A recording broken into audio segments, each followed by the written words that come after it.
wanted to make sure you guys knew that AAPC does have two different scholarships or assistance funds.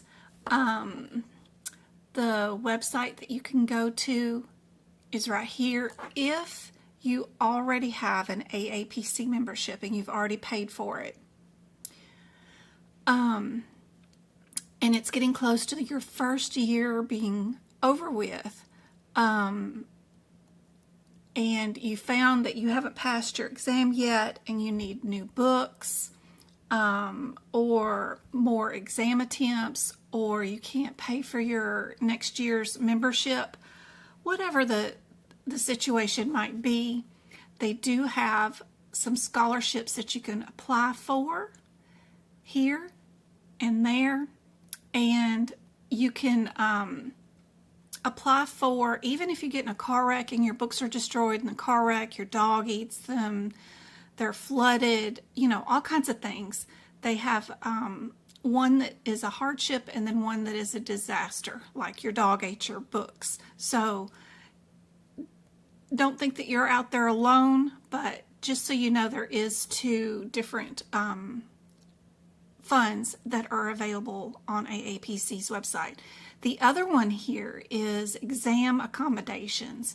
If you wanted to get an extra hour to take this exam in 5 hours, which is crazy long time, you can submit a letter from your doctor like this, something on like, you know, a Word document where they physically sign it, whoever the MD is. But here's a copy of what somebody else submitted, and they were approved for their extra hour on the exam attempt. Now, I don't technically recommend that you spend all that time on this exam. A lot of times, if people sit there and they use up all 4 hours, they usually don't pass.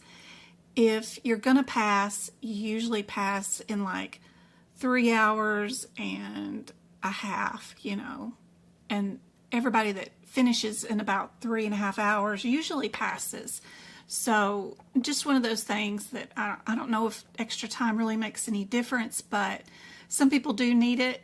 And here's a copy of what somebody said, and they were able to get an hour long extra. The ADA, when you do apply for it, does get you the extra hour for as many or however many certifications exams that you're going to take through AAPC, good for 1 whole year. So if you do CPC and then 4 months later you decide to do CPMA or CRC, your ADA is still approved.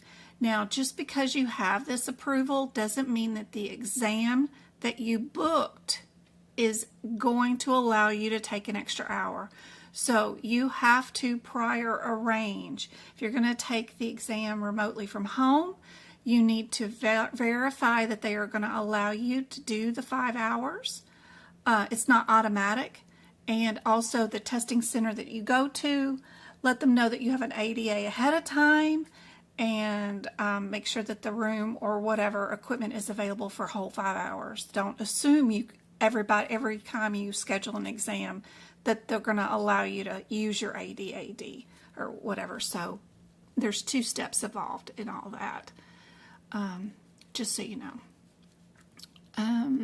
Other things that are helpful, and y'all can comment and chat if you guys have questions, you can stop me, is you guys do not have to wait until you take your certification exam to get your apprenticeship removed.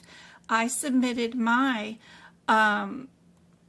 letter to get my apprenticeship removed well before I even took my CPC exam. I didn't even want to take the exam if I was going to be called an apprentice, because I already had 20 years in medicine.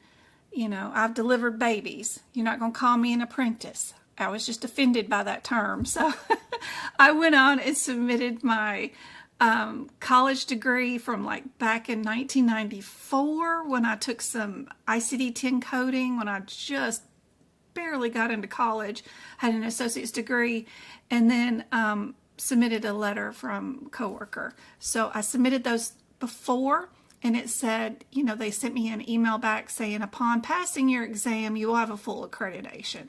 So I did that ahead of time. You guys can too.